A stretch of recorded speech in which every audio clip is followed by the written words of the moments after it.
राष्ट्रीय ग्रंथ है। मुसलमानों ने और ईसाइयों ने ऑब्जेक्शन उठाया, उनके सारे ऑब्जेक्शन सुने गए और कहा कि साबित करें कि गीता कोई हिंदू सनातन का ग्रंथ है। लंबी बहस के बाद दोनों ने सरेंडर करा, माना कि नहीं, इसका हिंदू से कोई संबंध नहीं है। आपके प्रदेश में इलाहाबाद हाई कोर्ट ने 2011 में यह जजमेंट दिया कि गीता भारत का ग्रंथ है। सुप्रीम कोर्ट में चैलेंज करने की हिम्मत नहीं हुई मुसलमानों को।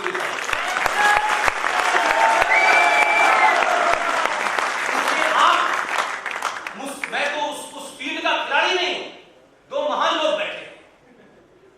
आप पूछ सकते हैं, हाई कोर्ट के ऑर्डर को जब तक सुप्रीम कोर्ट में चैलेंज न किया जाए और सुप्रीम कोर्ट उस पर कोई स्टे न दे, तब तक वही ऑर्डर पूरे देश में बैन है। इसलिए गीता जयंती मत बनाइए। जो सार्वजनिक जीवन में है वो गीता को पढ़ना शुरू करें। गीता में क्या लिखा है उसको फॉलो करें। मध्य प्रदेश सरकार ने गीता को राष्ट्रीय ग्रंथ बहुत पहले घोषित कर दिया और मैंने कहा कि बैंड बजा करके बहुत सारे काम इसलिए नहीं करने पड़ते क्योंकि आपके यहां, आपके अपने परिवार में, आपके अपने समाज में, घर में तो बहुत सवाल पूछते हैं। हर छोटी छोटी बात पर पूछते हैं, रामचंद्र जी ने ऐसा क्यों किया, सीता जी को ऐसा क्यों किया, लेकिन बाहर निकल के रहमान भाई के सवाल नहीं पूछते। ये डर की पराकाष्ठा है। आप अपने हक के लिए लड़ नहीं सकते, अपनी बात सच्चाई से कह नहीं सकते। इसलिए गीता को लेकर के आज मैं चाहता हूं कि आप हर आदमी को बताइए। बहुत सारे लोग आएंगे, पुष्पेंद्र जी उसको राष्ट्रीय ग्रंथ घोषित करा दीजिए। एक तो मुझे यह समझ नहीं आता कि समाज पहले है या सरकार पहले है। अगर 100 करोड़ लोग गीता की बात करने लगे, सरकार की मजाल है, और वो घोषित भी हो गया तब भी आपको पता नहीं है, तो ऐसे समाज का नेतृत्व भी खतरनाक है। इसलिए राज सत्ताएं जब आती हैं और सोचती हैं कि यह समाज सोता रहता है, इसको जगाने के बाद भी नहीं जगता है। यह चाहता है रात के 8 बजे अमित शाह गृह मंत्री आए और कहे कि सर आपके घर में सब लोग आ गए, अच्छा मैं जा रहा। यह नहीं होता। इसलिए समाज की सामूहिक शक्ति, चाहे वो गिनती में कम हो, इसकी एक मिसाल आपके सामने रखता हूं। एक समाज जो इस्लाम के मानने वाले हैं उन्हें मुसलमान कहते हैं। रिजवी भाई को अक्सर जब मैं कहता हूं आप मुसलमान हैं, कहते मैं मुसलमान नहीं हूं, मैं शिया हूं। राजीव गांधी भारत आजाद इतिहास में भारत की पार्लियामेंट में 409 या 412 मेंबर ऑफ पार्लियामेंट की सीट के साथ वो जीत गया। आधुनिक प्रधानमंत्री थे, कंप्यूटर युग के प्रधानमंत्री थे। मैं एक समाज की सामूहिक शक्ति की बात कर रहा हूं। वो इशू गलत है, सही है, ये महत्वपूर्ण नहीं है। एक शाह बानो नाम की एक महिला थी, बुजुर्ग महिला थी, वो अपने शौहर से तलाक चाहती थी। वो मुसलमानों के हर दरवाजे पे गई, वो देवबंद भी गई, वो बरेली भी गई, वो अहले हदीस भी गई, वो हर मदद से गई, लेकिन मुसलमानों ने उसकी बात नहीं सुनी। भारत की सुप्रीम कोर्ट में गई, भारत की सुप्रीम कोर्ट के जजेस ने कहा आप भारत की नाल लेके, आप मुसलमान हैं, शिया हैं, सुन्नी हैं, इससे कोई नहीं है। भारत की कोर्ट आपकी बात सुनेगी और आप पे फैसला देगी। कोर्ट ने सुना, 3 मेंबर जज ने फैसला किया और भारतीय कानून के तहत उसे तलाक दिलवाया और जो उनको पैसा मिलना चाहिए था उसका ऑर्डर कर दिया। अब एक समाज की, एक मजहब के मानने वालों की सामूहिक ताकत का अंदाजा है। वो ये जानते थे कि आज तो शाबानो है, कल रिहाना बानो होगी, परसों शाबाना होगी, तो ये सिलसिला अगर शुरू हो गया तो हमारे घर में क्रांति हो जाएगी। इसलिए आप सोचिए कि 409 सीटें लेकर के आने वाली इतनी ताकतवर सरकार के सामने इतना जबरदस्त दबाव बनाया। आप 100 करोड़ हैं, वो उस वक्त 20-22 करोड़ पार्लियामेंट ने 3 जजों के फैसले को पलट दिया। उनका प्रधानमंत्री नहीं था, राष्ट्रपति नहीं था, 12 राज्यों में उनकी 20 राज्यों में सरकार नहीं थी। आप 100 करोड़ हैं, ना आपकी सामूहिक शक्ति है, ना आप फैसला अपने हक में करा सकते हैं, ना इस देश के संविधान के हिसाब से करा सकते हैं। इसलिए इस समय यह ड्राइव निकालता हूं कि सामाजिक शक्ति बड़ी होती है, राज सत्ता बहुत छोटी होती है। समाज को सामूहिक तौर पर प्रतिकार करना आना चाहिए। जिन भगवान मर्यादा पुरुषोत्तम राम की हम बात करते हैं, उन्होंने बहुत हाथ जोड़े समुद्र से एक रास्ता दे, नहीं समझ में आया। जब तीर कमान साधा तो रास्ता दे। आप उनके वंशज हैं। क्या कृष्ण ने बंसी बजाई थी तो अच्छी खासी बंसी बजा रहे थे, फिर महाभारत क्यों किया? युद्ध क्यों किया? आप धर्म और अधर्म की बात करते हैं, आप अधर्मियों के नाश के लिए क्या करते हैं? उसके लिए अमित शाह को बुलाते हैं। एक एक परिवार में, एक एक घर के अंदर ये जो 70 साल की बीमारी है, अगर ये समाज अपने पुरुषार्थ को हासिल करना चाहता है, अपनी संस्कृति को, अपनी सभ्यता को, अपने सरोकारों को, अपनी आस्थाओं को प्राप्त करना चाहता है, तो एक एक दिन बहुत कम है। समय बहुत तेजी से बदल रहा है। जो 1920 में टर्की में हो रहा था, वही 100 साल बाद आज फिर टर्की में हो रहा है। 1920 में खिलाफत मूवमेंट की बात चली।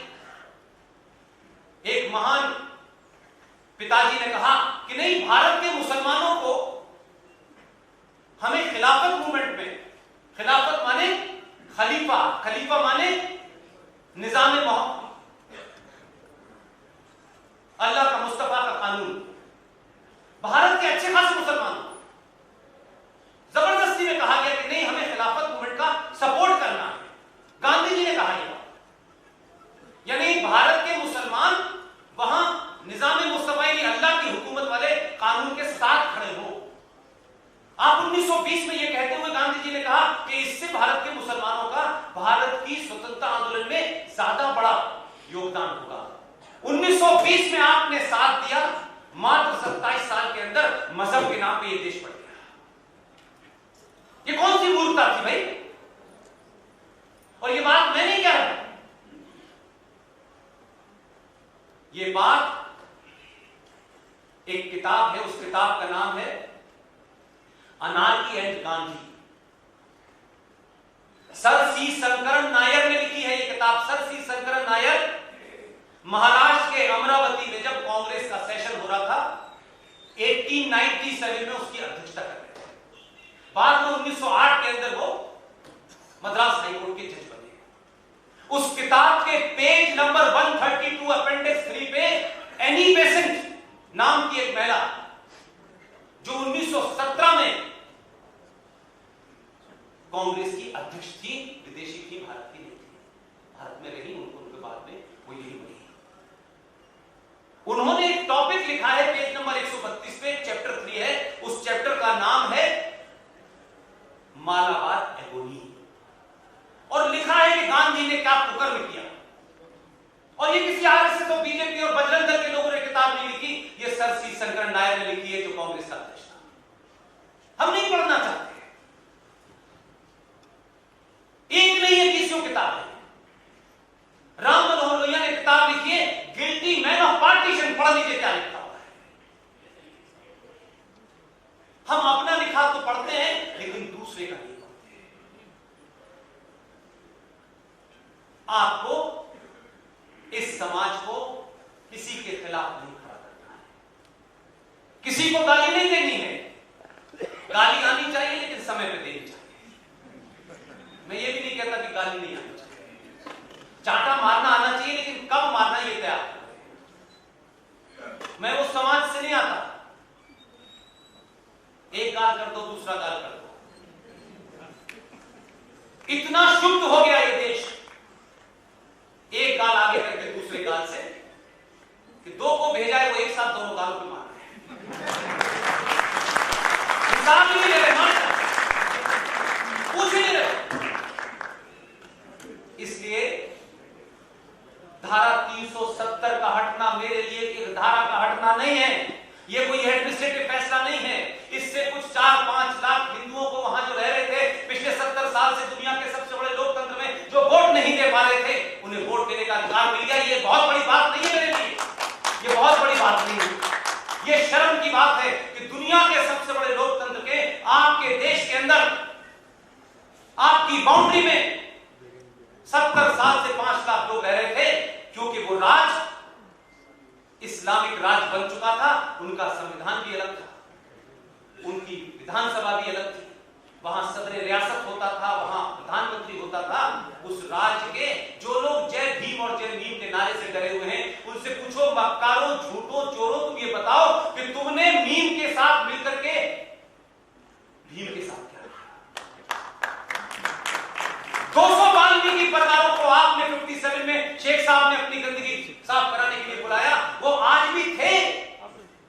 जम्मू कश्मीर के संविधान में आपने एग्जीक्यूटिव ऑर्डर पास करके कहा कि ये जो दलित आए हैं, ये प्यार देखिए इस्लाम के मानने वालों का दलितों के प्रति, क्योंकि उनकी मेजॉरिटी थी। तो उन्होंने कहा कि ये यहां जो आए हैं ये यहां रह सकते हैं, लेकिन आर्टिकल 35 में जो 1957 में 1954 को भारत के प्रधानमंत्री पे दबाव डालकर और प्रधानमंत्री ने राष्ट्रपति से साइन करा करके चुपचाप से जो आर्टिकल 35 ने भारत के संविधान में डाला, वो सिर्फ एक्सक्लूसिवली बना था जम्मू कश्मीर के लिए। लेकिन कितने समझदार लोग थे, वो तो खुले में डाका डाल रहे थे। आप ही को सूझा हुआ था भाई, ये बीमारी आप ही की थी।